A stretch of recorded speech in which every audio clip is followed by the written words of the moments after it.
ओम श्री गणेशाय नमः। श्रीमात्से महापुराणे भुवनकोशे चतुर्दशाधिकशततमोऽध्याय। भारतवर्ष किम पुरुष वर्ष तथा हरिवर्ष का वर्णन। ऋषिवर्षु यदिदं भारतं वर्षं यस्मिन् स्वायम्भुवादया चतुर्दशैव मन्वा प्रजा सर्ग ससर्जिरे। एतद्विदितुमिच्छामः साक्षात् सुव्रत उत्तरश्रवन् भूयाः प्रभुः वदन्तावर। एतच्छ्रुत्वा ऋषिर्नातु प्राब्रवील्लो महर्षिणि पौराणिकस्तदा सूत ऋषिणा भावितात्मनाम् बुद्धदया विचार्यः बहुधा विमर्श च पुनः पुनः तेभ्यस्तु कथयामास उत्तरश्रवणं तदा। सूतुवाच अथां वर्णयिष्यामि वर्षेऽस्मिन् भारते प्रजा भरना चच प्रजा न वै मनुर्भरतुच्यते निरुक्तवचना चैवर्ष तद्भारतं संवृतं यतः सर्वक्षमोक्षश्च मध्यं शापिः संवृतः न खल्वन यत्र मर्त्याना भूमौ कर्मविधि संवृता भारतस्यास्य वर्षस्य न भेदान् निबोधत इन्द्रदीपकशेरुक्ष ताम्रपर्णो गभिस्तमान् नागदीपस्तथा सौम्यो गन्धर्वस्तवत्वारुणा अयं तु नवमस्तेषां द्वीपसागरसंवृता योजनाना सहस्रं तु दीपोऽयं दिक्षो दक्षिणोत्तरः आयतस्तु कुमारितो गङ्गया प्रवाहति तिर्यगुर्धर्वं तु विस्तीर्णा सहस्राणि दशैव तु द्वीपोऽहौपनिविष्टोऽयं मलेच्छैरन्तेषु सर्वशा यवनाक्ष किराताक्ष तस्य यान्ते पूर्वपश्चिमे ब्राह्मणा क्षत्रियवैश्या मध्ये शूद्राक्ष इज्यायुधवनिज्या भिर्वतर्यन्तो व्यवस्था तेषां स्वयं वारोऽयं वर्तते तु परस्परं धर्मार्थकामसंयुक्तो वर्णाना तु स्वकर्मसु सकल्प पञ्चमाना तु अक्षमाना यथाविधि इह स्वर्गापवर्गार्थं प्रवृत्तिर्मानुषे यस्त्वं मानवोऽधिपस्तिर्यगायां प्रकीर्तिता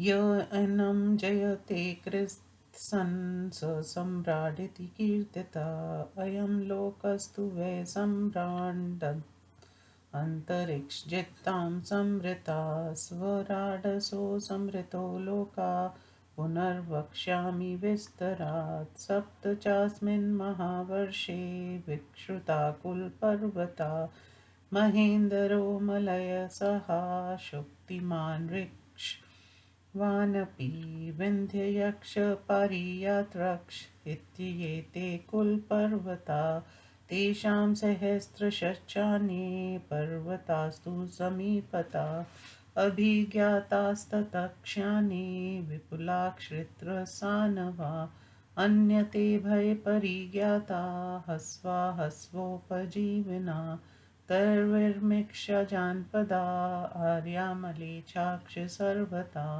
पीयन्ते येरिमान्यथ्यो गङ्गा सिन्धु सरस्वती शतदुःखचन्द्रभागा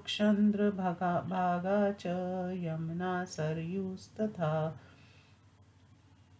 इरावती वितस्ता च विपाशा देविका कुः गोमती धूतपापा च बाहुदा च दृष्टुती कौशिकी च तृतीया च निश्चिरा गण्डकी तथा चक्षुलोहित इत्येता हिमवत्पादिनाश्रिता वेदसंवृति वेत्वती वृत्तघी सिन्धुरेव च पर्णाशा चन्दना चैव सदा नीरामही तथा पाराचर्मन्वती यूपा विदिशा वेणुमत्यपि क्षिप्राः व्रन्ति कुन्ती च पारियात्राक्षिता स्मृता शोनो महानदी चैव नर्मदा सुरसा क्रिया मन्दाकिनी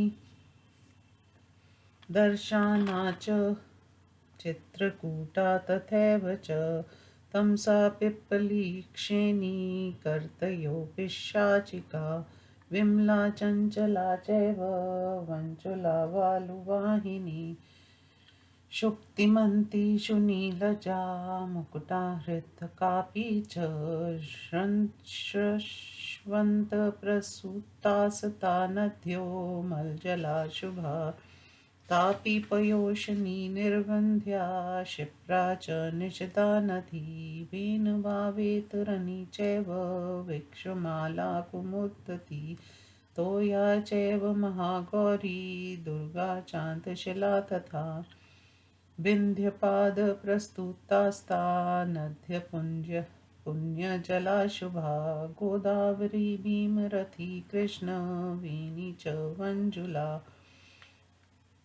तुङ्गभद्रा सुप्रयोगावाः काव्ययेथापि च दक्षिणापथनद्यस्था सहापादादविनिसृता कृतमाला ताम्रपर्णीय पुष्पजा चोत्पलावती मल्यानि सृता नद्या सर्वा शीतजला शुभा त्रिशामा ऋषिकुल्या च इक्षुला दिवाचला लाङ्गुलिनी वंशधरा महेन्द्रतन्या संवृता ऋषिका सुकुमारी च मन्दगा मन्दवाहिनी कृपापलाशिनी चैव शुक्तिमत्प्रभा संवृता सर्वा पुण्यजला पुण्या सर्वा श्रैव समुद्रगा विश्वस्य मातरा सर्वा सर्वपापहरा शुभा तासा नद्युपनद्धक्ष शतशोऽथ सहस्रश तास्विमे कुरुपाञ्जला शालवा शैवसजाङ्गला शूरसेना भद्रकारा ब्रह्मा सहट्पट्टचरा मत्स्या किराता कुन्ताक्ष कुन्तला काशिकोसला आवन्तक्षकलिघ्राक्ष मुकाक्षी वान्धकेशः मध्यदेशा जनपदा प्रायशः परिकीर्तिता सहास्यनान्तरे चैते यत्र गोदावरी नदी पृथ्व्यामपि कृत्स्यायां स प्रदेशो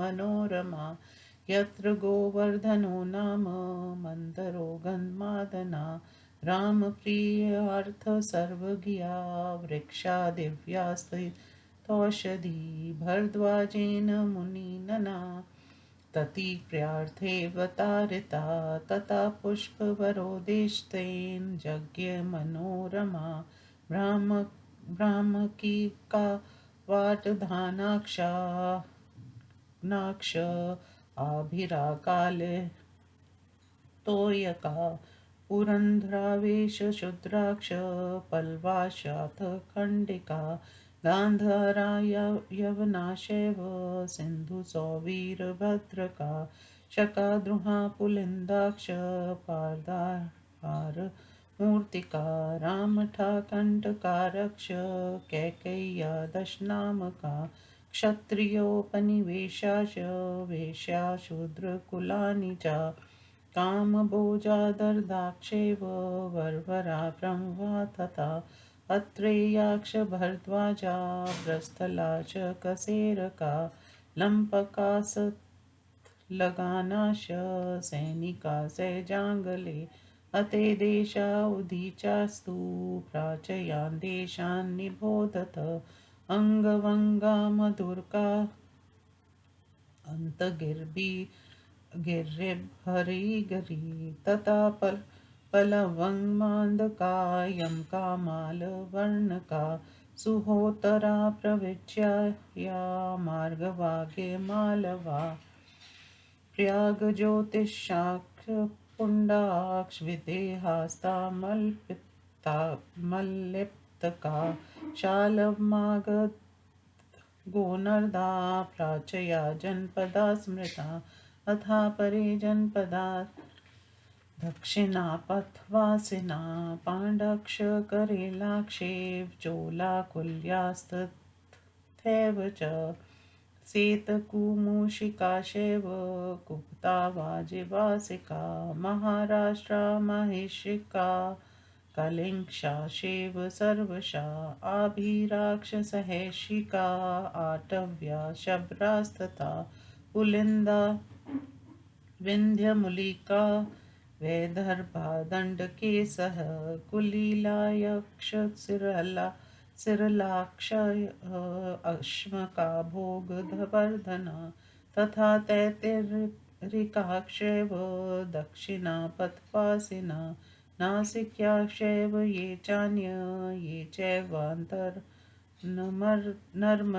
भारुकछां समाह्यया सहसार्वस्थितैस्तथा काचछिकाशैव सौराष्ट्रा अनर्था बुर्दैसहे इत्येते अपरान्तास्तु शृणु ये विन्ध्यवासिना मालवाक्ष कुरुक्षाक्ष मेकला क्षोक्तकलेसहे औण्डरामाशादर्शानाक्ष भोजाकिषि कन्धकेशः तोषला कोसलाक्षैव त्रैपुरात्वैदिशास्तथा तुमुरास्तुम्बराक्षैव पद्मानैषधे अरूपाशौण्डिकैराक्ष वितिहोत्रा अवन्तया अते जनपदाख्याता विन्ध्यपृष्ठनिवासिना अतो देशान् प्रवक्ष्यामि पर्वताश्रयेन्नक्षये निराहारा सर्वाग्रक्ष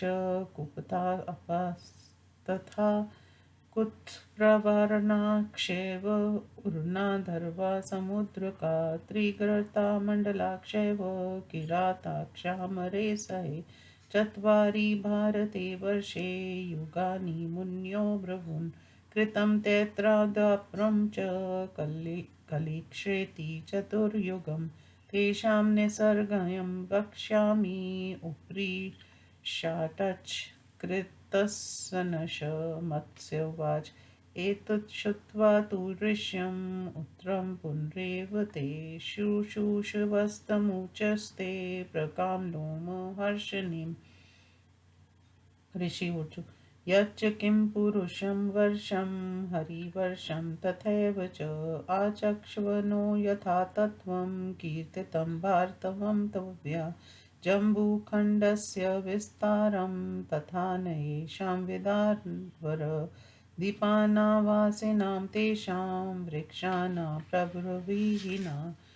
पृष्ठसत्त्वमेवं तदा विप्रियेऽर्थात् यथा प्रश्नं विशेषता उवाच ऋषिभृदृष्टं पुराणाभिमतं तथा सूतवाच शुशुवस्तदु यद् विप्रा शुशुध्वमत्रिन्द्रिता जम्बूवर्ष किं पुरुष सुमान नन्दनोपमा वर्षसहस्राणि स्थिति किं पुरुषे स्मृता जायन्ते मान वास्तत्र निष्तकन्नप्रभा वर्षे किं पुरुषे पुण्ये फलक्षो मधुवसंवृता तस्य किं पुरुषा सर्वे पिबन्ति रसमुत्मम अनामया हास्यकोकाक्ष नित्यम् उदितमानसा सुवर्णवर्णाक्ष नरासिस्त्रिये क्षाप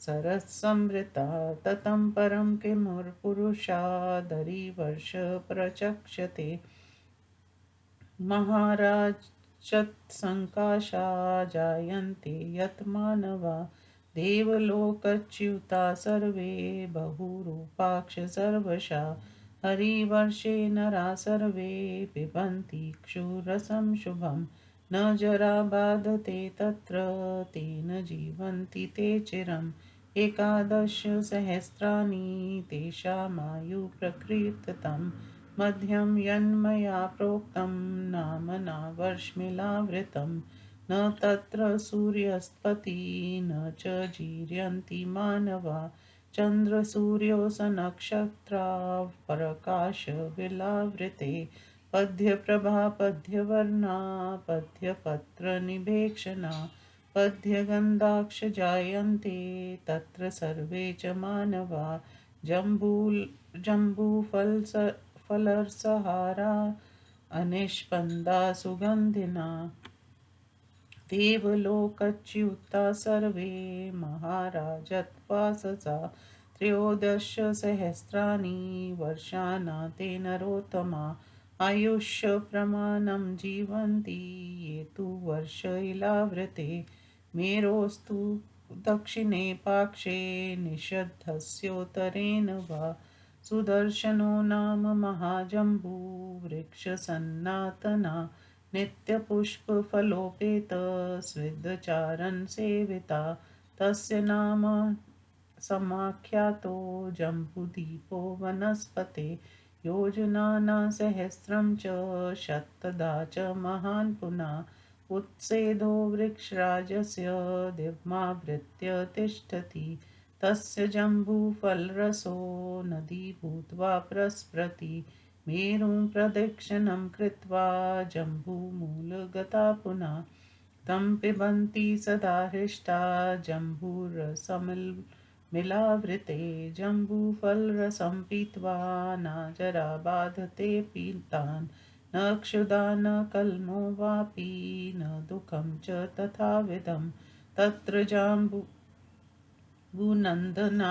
कनकं देवभूषणम् इन्द्रगोपकसङ्काशं जायते भासुरं च यत् सर्वेषां वर्षवृक्षाणां शुभाफलरसस्तु सकनं तु काञ्चनं शुभ्रं जायते देवभूषणं तेषां मूत्रां पुरुषं वा दिक्षवाष्टासु च सर्वशा इक्षरानुग्रहात् भूमि मृताक्षग्रस्ते तु तान् रक्षां पिशाचा यक्षा च सर्वे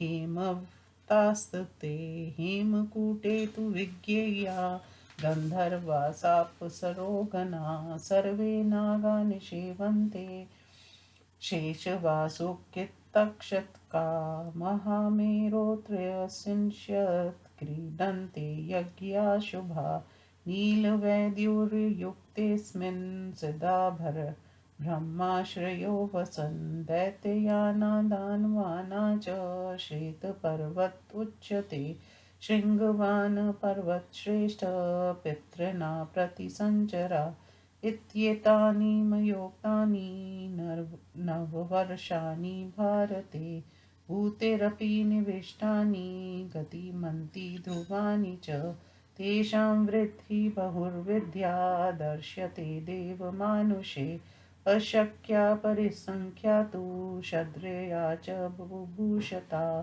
इति श्रीमद्से महापुराणे भुवनकोशे चतुर्दशाधिकशततमोऽध्याय।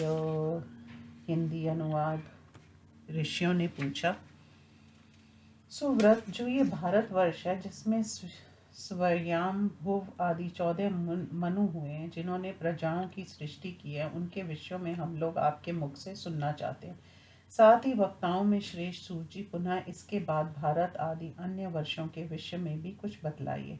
प्रसिद्ध पौराणिक लोमहर्षण के पुत्र सूत जी ने उन पवित्र आत्मा ऋषियों का प्रवचन सुनकर अपनी बुद्धि से बारंबार बहुधा विचार विमर्श करके उन ऋषियों से उत्तरवर्ती वर्षों के विषय में कहना आरंभ किया। सूची कहते हैं, ऋषियों, अब मैं इस भारतवर्ष में उत्पन्न होने वाले प्रजाओं का वर्णन कर रहा हूँ। इन प्रजाओं की सृष्टि करने तथा इनका भरण पोषण करने के कारण मनु को भरत कहा जाता है। निरुक्त वचनों के आधार पर ये वर्ष उन्हीं के नाम पर है, भारतवर्ष के नाम से प्रसिद्ध है। या स्वर्ग मोक्ष तथा इन दोनों के अंतवर्ता भोग पद की प्राप्ति होती है। इस भूतल पर भारतवर्ष के अतिरिक्त अन्यंत्र कहीं भी प्राणियों के लिए कर्म का विधान नहीं सुना जाता। इस भारतवर्ष के 9 भेद हैं, उनके नाम सुनिए। इंद्रद्वीप, कशेरुमान, ताम्रपर्ण, गभीस्थमान, नागद्वीप, सौम्यद्वीप, गांधर्वद्वीप और वरुण द्वीप, ये 8 तथा उनमें 9 ये समुद्र से घिरा हुआ भारत द्वीप या खंड है। ये द्वीप दक्षिण से उत्तर तक 1000 योजन में फैला हुआ है। इसका विस्तार गंगा के उद्गम स्थान से लेकर कन्याकुमारी अथवा कुमारी अंतरी पतक है। ये तिरछे रूप में ऊपर ही ऊपर 10,000 योजन विस्तृत है। इस द्वीप के चारों ओर सोमवर्ती प्रदेशों में मलेच्छ जातियों की बस्तियां हैं। इसकी पूर्व एवं पश्चिम दिशा में क्रमश किरात और यवन निवास करते हैं। इसके मध्य भाग में ब्राह्मण, क्षत्रिय, वैश्य और शूद्र विभाग पूर्वक यज्ञ, शस्त्र ज्ञान और व्यवसाय आदि के द्वारा जीवन यापन करते हुए निवास करते हैं। उन चारों वर्णों का पारस्परिक व्यवहार धर्म, अर्थ और काम से संयुक्त होता है और वे अपने अपने कर्मों में ही लगे रहते हैं। यहाँ कल्प सहित 5 वर्णों ब्रह्मचार्य, गृहस्थ, वानप्रस्थ, योगी और सन्यासी तथा आश्रमों का विधि पूर्वक पालन होता है। इस द्वीप के मनुष्यों की कर्म प्रवृत्ति स्वर्ग और मोक्ष के लिए होती है। इस मानव द्वीप को जो त्रिकोणाकार फैला हुआ है, जो संपूर्ण रूप में जीत लेता है, वह सम्राट कहलाता है। अंतरिक्ष पर विजय पाने वालों के लिए ये लोक सम्राट कहा गया और यही लोक स्वराटक के नाम से भी प्रसिद्ध है। अब मैं इसका पुण्य विस्तार पूर्वक वर्णन कर रहा हूँ। ये इस महान भारतवर्ष में 7 विख्यात कुल पर्वत हैं: महेंद्र, मलय, सहा, शुक्तिमान, ऋष्यवन, वान, विंध्य और पारियात्र। ये कुल पर्वत हैं। इनके समीप अन्य हजारों पर्वत हैं। इनके अतिरिक्त अन्य भी विशाल एवं चित्र विचित्र शिखरों वाले पर्वत हैं तथा दूसरे कुछ उनसे भी छोटे हैं, जो निम्न पर्वतीय जातियों के आश्रयभूत हैं। इन्हीं पर्वतों से संयुक्त जो प्रदेश हैं, उनमें चारों ओर आर्य एवं मलेच्छ जातियां निवास करती हैं, जो इन आगे कही जाने वाले नदियों का जलपान करती हैं, जैसे गंगा, सिंधु, सरस्वती, शतद्रु, सतलज, चंद्रभागा, चिनाब, यमुना, सरयू, इरावती, रावी, वितस्ता, झेलम, विपाशा, व्यास, देविका, कुहू, गोमती, धूतपापा, दोहपाप, बाहुदा, दृष्टि, कौशिकी, कोसी, तृतीया, निश्चिरा, गंडकी, चक्षु, लोहित, ये सभी नदियां हिमालय की उपत्यका तलहटी से निकली हुई हैं। वेद स्मृति, वेत्रवती, बेतवा, वृत, घृति, सिंधु, पर्णशा, चंदना, सदा, नीरा, मही, पारा, चरणवती, यूपा, विदिशा, वेनुमती, शिप्रा, अवंती तथा कुंती, इन नदियों का उद्गम स्थान पारियात्र पर्वत है। शोन, महानदी, नर्मदा, सुरसा, क्रिया, मंदाकिनी, दर्शाना, चित्रकूटा, तमसा, पिपला, शेनी, करतोया, पिशाचिका, विमला, चंचला, वंचला, वालुवाहिनी, शुक्तिमंती, शनु, लज्जा, मुकुटा और हृदिका, ये स्वाच,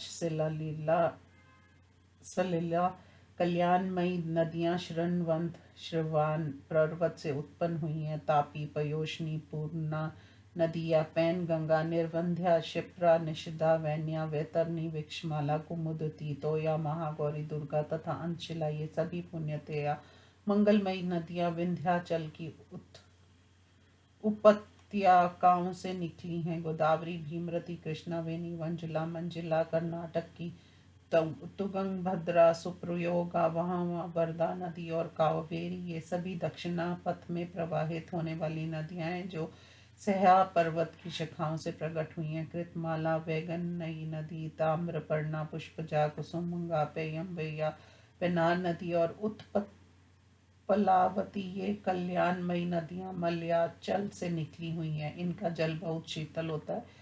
त्रिमाशा, ऋषिकुल्या, इक्षुला, त्रिदिवा, अचला, लांगिनी और वंशधारा, ये सभी नदियां महेंद्र पर्वत से निकली हुई मानी जाती हैं। ऋषि का, सुकुमारी, मंदगा, मंदवाहिनी, कृपा और पलाशिनी, इन नदियों का उद्गम शक्तिमान पर्वत से हुआ है।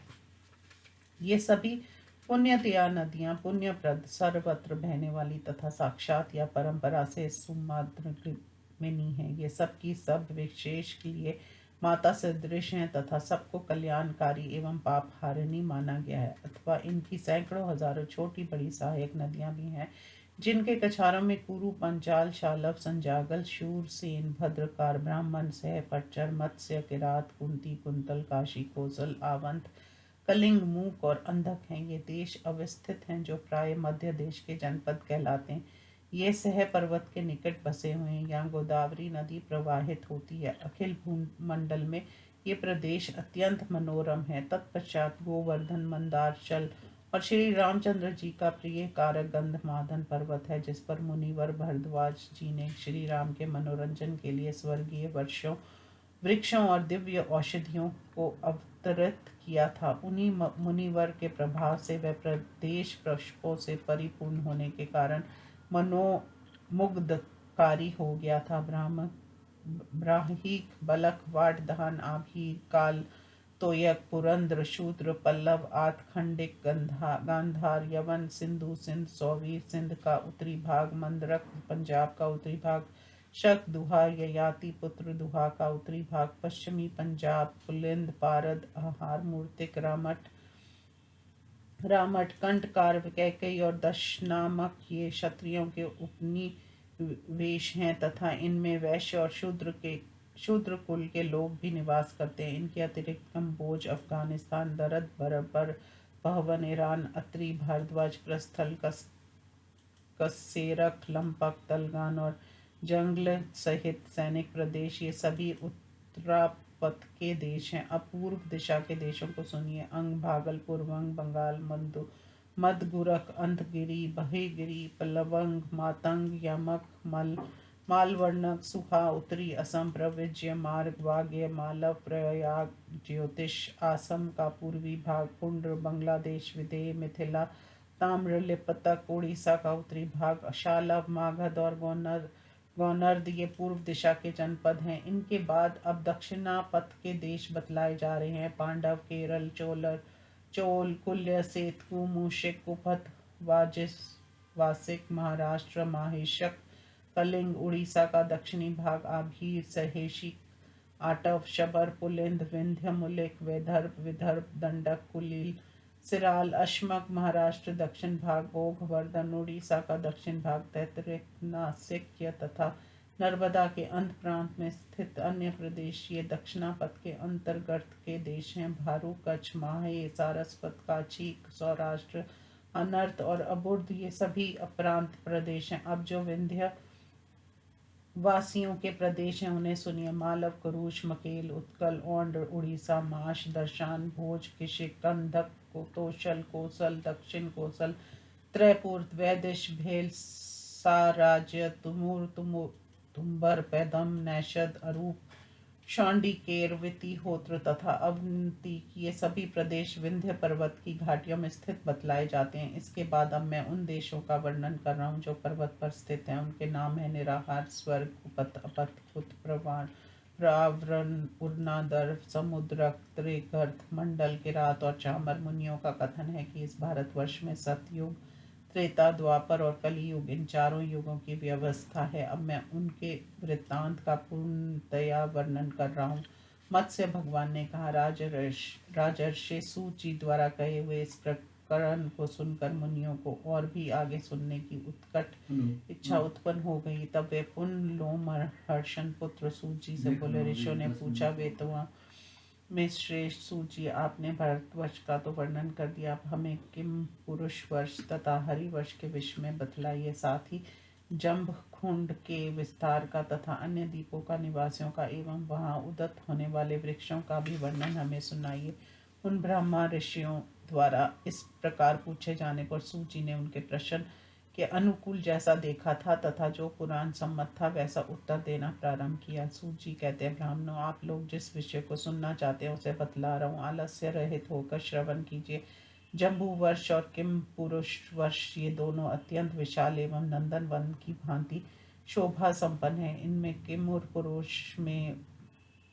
पुरुष वर्ष में मनुष्यों की आयु 10,000 वर्ष की बतलाई जाती है। वहां जन्म लेने वाले मनुष्य भली भांति तपाए हुए स्वर्ण की सी कांति वाले होते हैं। उस पुण्यमय किम पुरुष वर्ष में एक पाकड़ का वृक्ष बतलाया जाता है, जिससे सदा मधु टपकता रहता है। उसके उस उत्तम रस को कभी सभी किन्नर पुरुष निवासी पान करते हैं, जिसके कारण वे निरोग, शोक रहित और सदा प्रसन्नचित रहते हैं। वहाँ पुरुषों के शरीर का रंग सुवर्ण जैसा होता है और स्त्रियां अप्सराओं जैसी सुंदर कही गई हैं। उसके मर पुरुष वर्ष के बाद हरिवर्ष बतलाया जाता है। वहाँ सुवर्ण की सी कांति से युक्त शरीर वाले मानव उत्पन्न होते हैं। वे सभी देवलोक से च्युत हुए जीव होते हैं और उनके विभिन्न प्रकार के रूप होते हैं। हरिवर्ष में सभी मनुष्य मंगलमय इक्षु रस का पान करते हैं, जिससे उन्हें वृद्धावस्था बाधा नहीं पहुंचाती और वे चिरकाल तक जीवित रहते हैं। उनकी आयु का प्रमाण 11,000 वर्ष बतलाया जाता है। इनके बीच में इलावृत नामक का वर्ष है,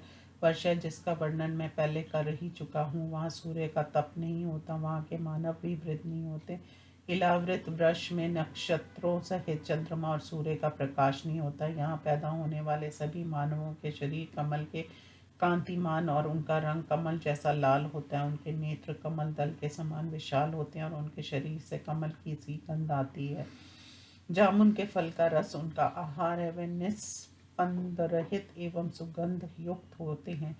उनके वस्त्र सुवर्ण के तारों से खचित होते हैं। देवलोक से च्युत ये जीव ही यहाँ जन्म धारण करते हैं। जो श्रेष्ठ पुरुष इलावृत वर्ष में पैदा होते हैं, वे 13,000 वर्षों की आयु तक जीवित रहते हैं। मेरुगिरी के दक्षिण तथा निषिद्ध पर्वत के उत्तर भाग में सुदर्शन नाम का एक विशाल प्राचीन जामुन का वृक्ष है। वह सदा पुष्प और फलों से लदा रहता है। सिद्ध और चारण सदा उसका सेवन करते हैं। उसी वृक्ष के नाम पर यह द्वीप जम्बू द्वीप के नाम से विख्यात हुआ है। वह वृक्ष राज उनकी ऊंचाई 1100 योजन है। वह महान वृक्ष स्वर्ग लोक तक व्याप्त है। उसके फलों का रस नदी रूप में प्रवाहित होता है। वह नदी मेरु की प्रदक्षिणा करके पुनः उसी जम्बू वृक्ष के मूल पर पहुंचती है। इलावृत वृक्ष में वहां के निवासी सदा हर्षपूर्वक उस जम्बू रस का पान करते हैं। उस जम्बू वृक्ष के फलों का रस पान करने के कारण वहां के निवासियों को वृद्धावस्था बाधा नहीं पहुंचाती, ना उन्हें भूख लगती है और ना थकावट ही प्रतीत होती है, ना किसी प्रकार का दुखी होता है। वहाँ जाम्बूनंद नामक सुवर्ण पाया जाता है, जो देवताओं के लिए आभूषण के काम में आता है। वह इंद्र गोप वीर बहुटी के समान लाल और अत्यंत चमकीला होता है। उस वर्ष के सभी वृक्षों में इस जामुन वृक्ष के फलों का रस परम शुभ कारक है। वह वृक्ष टपकने पर निर्मल सुवर्ण बन जाता है, जिससे देवताओं के आभूषण बनते हैं। ईश्वर की कृपा से वहाँ की भूमि 8 दिशाओं में सब और इलावृत निवासियों के मूत्र विष्ठा और मृत शरीरों को आत्मसात कर लेती है। राक्षस, पिशाच और यक्ष ये सभी हिमाचल पर्वत पर निवास करते हैं। हेमकूट पर्वत पर अप्सराओं सहित गंधर्वों का निवास जानना चाहिए तथा शेष वासुकी और तक्षक आदि सभी प्रधान नाग भी उस पर स्थित रहते हैं। महामेरु पर यज्ञ संबंधी मंगलमय 33 देवता क्रीड़ा करते रहते हैं। नीलम एवं वैदुई मणियों से संपन्न नील पर्वत पर सिद्धों और ब्राह्मण ऋषियों का निवास है। श्वेत पर्वत दैत्यों और दानवों का निवास स्थान बतलाया जाता है। पर्वत श्रेष्ठ श्रृंगवान पितरों का विहार स्थल है। इस प्रकार मैंने भारतवर्ष के अंतर्गत इन 9 वर्षों का वर्णन कर दिया। इनमें प्राणी निवास करते हैं। ये परस्पर गतिमान और स्थिर है। देवताओं और मनुष्यों ने अनेकों प्रकार से इनकी वृद्धि देखी है। उनकी गणना करना असंभव है। अंध मंगलार्थी मनुष्य को इन पर श्रद्धा रखनी चाहिए। इस प्रकार श्री मत्स्य महापुराण के भुवन कोश वर्णन में 114वां अध्याय संपूर्ण हुआ। ओम नमो शिवाय।